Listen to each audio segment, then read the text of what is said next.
How to change background color in Photoshop. Now this is the photo.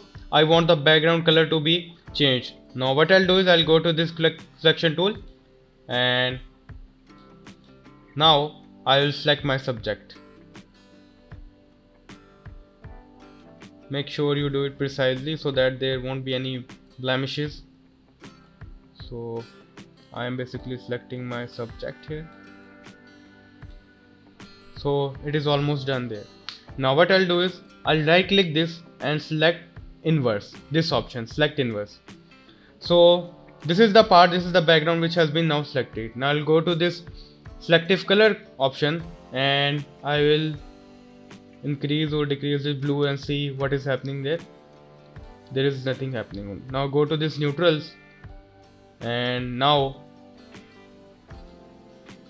there should be, as you can see, that the color has been changing. Okay, so this is, as you can see, that this is the before and this is the after, before and after. So this is how you can change the background change color in Photoshop.